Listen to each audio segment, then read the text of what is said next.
देशातील सर्वात मोठी विमान कंपनी, दररोज 10 लाख प्रवाशांना सेवा देणारी इंडिगो आज इतिहासातील सर्वात मोठ्या ऑपरेशनल क्रायसिसमध्ये अडकली आहे। गेल्या 4-5 दिवसांपासून सुरू असलेला गोंधळ आज अभूतपूर्व पातळीवर पोहोचलाय। मंगळवारपासून सुरू झालेल्या विलंब आणि रद्द उड्डाणाचा परिणाम आज लाखो प्रवाशांवर झाला। बुधवारी 200 पेक्षा जास्त उड्डाणे रद्द झाली, तर काही उड्डाणे 10 तासांपर्यंत विलंबित असल्याचं समोर आलं आणि मागील काही दिवस दररोज 100+ उड्डाणे रद्द होत होत्या। एव्हिएशन इंडस्ट्रीमध्ये असा गोंधळ कधीही झालेला नाही आहे।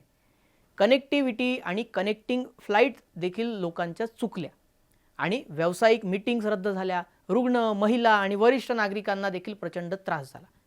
सोशल मीडियावर अश्रू, संताप आणि असहाय्यतेचे व्हिडिओ व्हायरल झालेले आहेत। जिथे एअरलाईन्स शांत आहे, तिथं जनतेचा आवाज पोहोचला थेट आता नियामक संस्थेपर्यंत। DGCAनं इंडिगोच्या टॉप मॅनेजमेंटला तातडीनं स्पष्टीकरणासाठी बोलावलंय। DGCAनं याबाबत स्पष्ट केलेलं आहे की ही परिस्थिती अभूतपूर्व आहे। प्रवाशांना झालेला त्रास हा कमी करण्यासाठी तातडीनं उपाययोजना अपेक्षित असल्याचं DGCAनं म्हटलं। या संपूर्ण संकटानं इंडिगोची प्रतिष्ठा धुळीस मिळवली आहे। मंगळवारी फक्त 35% उड्डाणे वेळेवर होती। ही भारतातील सर्व विमान कंपन्यांमध्ये सर्वात कमी वेळ पालनाची नोंद आहे। OTP ऑक्टोबरमध्ये 84%, आता कोसळून 35 वर। इंडिगोनं दिलेल्या कारणांची यादी देखील मोठी आहे। पायलट आणि क्रूची कमतरता हे प्रमुख कारण आहे। सुधारित फ्लाइट ड्युटी नियम, हवामानातील अडथळे, एअर ट्रॅफिक कंजक्शन, तांत्रिक अडचणी आणि हिवाळी वेळापत्रकात बदल। परंतु मोठा मुद्दा एकच आहे, नोव्हेंबरमधील 62% जे रद्द उड्डाणे होती ते क्रू शॉर्टेजमुळे होती। उद्योग स्रोताचं म्हणणं स्पष्ट आहे की FDTL नियमांची तारीख आधीच माहीत होती, तयारी झालीच नाही आणि त्याचा फटका आता प्रवाशांना बसतोय। उड्डाणे कमी आणि डिमांड जास्त, परिणामी काय, विमान भाडे अक्षरशः आकाशाला जाऊन भिडलंय। दिल्ली बेंगलोरचं जर फ्लाईटचं तिकीट घ्यायचं असेल तर ते 11,000चं आहे, 11 ते 43,000 रुपये। आणि मुंबई कोलकाता हवं असेल तर 8,000 ते 19,000 पर्यंत त्याची प्राइस गेली आहे। यात अजून वाढ होण्याची शक्यता आहे।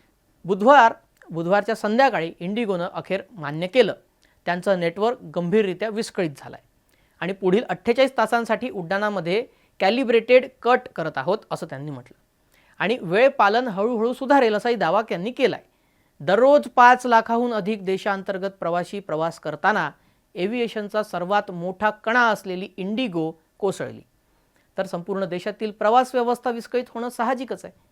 देशातील सर्वात मोठी एव्हिएशन आणि एअरलाईन जर हजारो उड्डाणे करते आणि आता इतिहासातील सर्वात भीषण ऑपरेशनल संकट जर ते अनुभवती आहे, हा गोंधळ नेमका कधी संपणार, प्रवासी पुन्हा रुळावर कधी येणार आणि इंडिगोची विश्वासार्हता जी त्यानं गमावली आहे ते पुन्हा कशी उभी राहणार, याबाबत तुम्हाला काय वाटतं हे कमेंटमध्ये नक्की सांगा। आणि असेच ग्लोबल अपडेट पाहण्यासाठी न्यूज 18 लोकमतला सबस्क्राईब करा। भेटू परत पुढल्या एका नव्या ग्लोबल अपडेटसह। नमस्कार।